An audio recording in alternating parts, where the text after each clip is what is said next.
Hello my fellow Jeti users. In this video I'm going to look at a specific programming example, but it contains lots of great stuff which could be very helpful to you in all sorts of models. So even if you're not going to be interested in this particular model or type of model, it may well be worth watching anyway to see the flexibility and how you use it.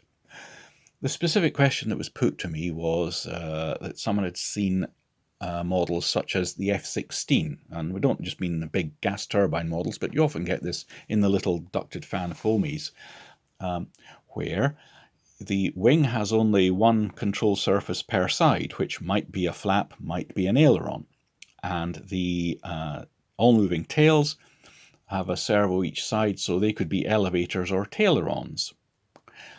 And what this chap had seen is that in one flying condition, the wing surfaces were acting as ailerons and the tail surfaces were acting as elevators only. And in another flying state, or flight mode if you like, the wing surfaces were now just flaps. They had no aileron input, and the tail surfaces were now acting as tailerons. How is this done? Well, the software is all here for us. In fact, we'll turn it into a 3-state where we can go to a sort of intermediate place with a bit of flaperon going on, and let's see what happens. So we whiz in, standard type there. We're going to choose a 2-aileron wing, no flaps, and the tail type will be the elevator. Okay, on from there. So there's all the controls we need, even though we're going to be using flaps, as it were. Move on from that. There's our servos. Create and activate, yes. Okay, pair the receivers.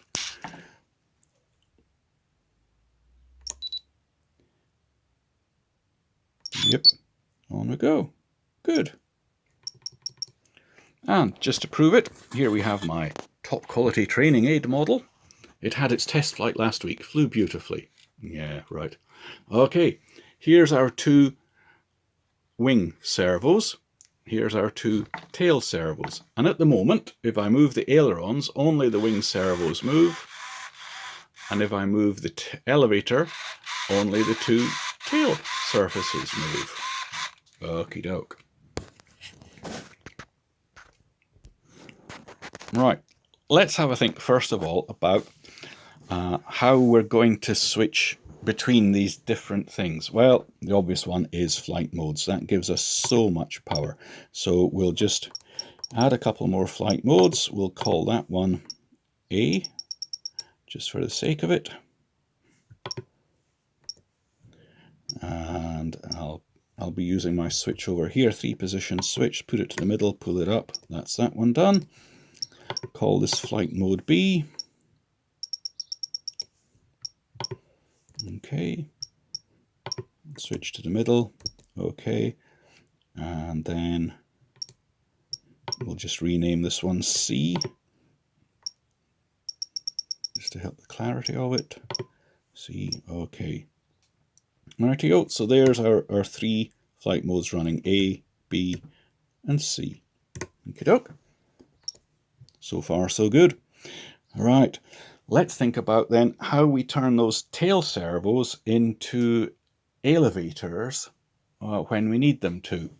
Let's say that flight mode A is our normal fly around, flight mode C is sort of full flap for landing, and flight mode B might be, let's have it as a sort of intermediate one, a takeoff, where the wing servos are acting both as flaps and ailerons. And because there's ailerons there, we're going to use a bit of reduced taileron value at the tail servos. Well, the first obvious place to come, elevator.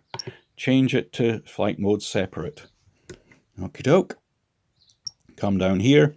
It defaults to the ailerons, servo 1, servo 2 at 100%. Oh, and this reminds me, I always bang on about it, but I've seen people just assign things at random.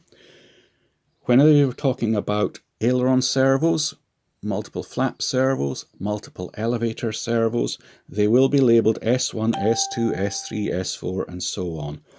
S1 is always the one on the most left side. S2 is the next one to the right. S3 will be the next one to the right of that. S4 will be the next one to the right of that. It doesn't matter what sequence they're actually assigned the channels on the receiver. You can assign S1 to channel 10 and S2 to channel 1. That doesn't matter. What matters is that the servo that's out on the far left is plugged into whatever channel is S1. Otherwise, your things will get really screwed up. Okie doke. So, having banged on about that in every video I make, flight mode A, we'll say that's our normal cruise round. We want it to be an elevator only, so that's fine. So here we go, just to prove it once again. Elevator, but if I move the aileron stick, nothing happens. Good. But it's in a separate flight mode. So if we go to flight mode B, we'll call this a takeoff mode. What we'll do is start bringing in some aileron value to it. We'll go that way. Let's say 30% aileron in flight mode B, because what we're going to do is reduce the wing travel. So we're bringing up the tail travel. So now, still elevator, but now, see, there's a bit of aileron in there as well. Lovely. And finally, flight mode C, the landing mode. Look, we've got a new value again. Let's take it all the way up to 100. Now, in reality, you're probably better off adjusting your linkages so that full elevator travel takes a lot less than 100%. Because if you start pulling full sticks around, your mixing is going to add up cumulatively. It's going to go way beyond the 125% limit. Even if you set the limits up, you're just not going to get anywhere. So if it were me, I would be adjusting the push rod position in the control horn and the servo horn so that I need a lot less than 100% at full travel. But that's up to you. We'll leave it at this for the moment. So now, if I push on full aileron, we're in flight mode C. If I move the flight mode switch, flight mode B, and come on, flight mode A. So there we are, flight mode A, aileron. They're working as elevators, but there's the aileron travel. There's nothing there. Flight mode B, flight mode C. So now, that's the tail sorted. Okay. How do we reduce the ailerons so that we can bring in flaps? We use the aileron differential. Guess what? Change that to flight mode separate. Come down here and let's say that in, again, flight mode A is our normal cruise around, so we want them to act 100% as ailerons. In flight mode B, we want them to be just 50% aileron, because remember, the tail servos are now acting as tailerons as well, so they'll be helping. So let's take that down to 50%. Ooh.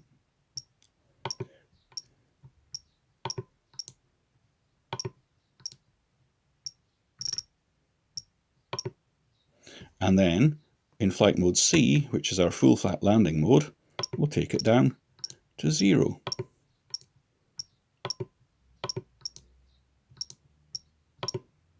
Okay, so let's have a look at that. I'm now going to operate the aileron stick. You can see the tail servos are working in full taileron mode, but the wings aren't.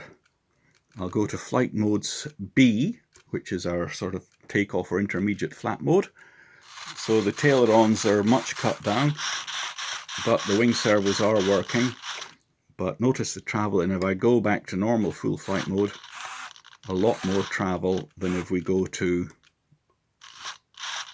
the takeoff mode. And then in the full flight landing mode, no aileron travel whatsoever. So that has sorted out the switchover from ailerons on the wings to tailerons at the tail. What about the flaps? Okie doke. Well, would you believe it's in the butterfly flaps menu? And you were thinking, he's forgotten to create a flap control to mix to the ailerons. No, I haven't. This is by far the neatest way to control your flaps. We don't need a flap control, don't need flap servos. Once again, whoopie-doo, change it to separate. But I hope you've watched my videos about the butterfly flaps menu. We need a control here, and we need it to be permanently on, and we can do it by each flight mode. So just to be on the safe side, I'll set it in all three. I suspect I don't need it in flight mode A. Now Jeti doesn't offer on in the menus, and there's a few ways of doing it. My favourite way is logical switch log max. Okay, logical switch log max. Okay, and finally logical switch log max. Log max acts as a permanent on. As I say, I suspect I didn't need it in flight mode A, but to be absolutely perfect about controlling it, we'll do so. And now we just come down to aileron flaps adjustment, and it's ailerons. Yes, I know that we're acting as flaps, but it's actually the aileron servos. We don't have a flap servo. So again, servo 1, servo 2, here we go. In flying around mode A, we don't want any flap. We'll go to flight mode B, and let's give it a little bit of flap. There we go, a little bit of down flap. And finally, flight mode C, landing. Let's give it the beans, full down flap. Okey-doke.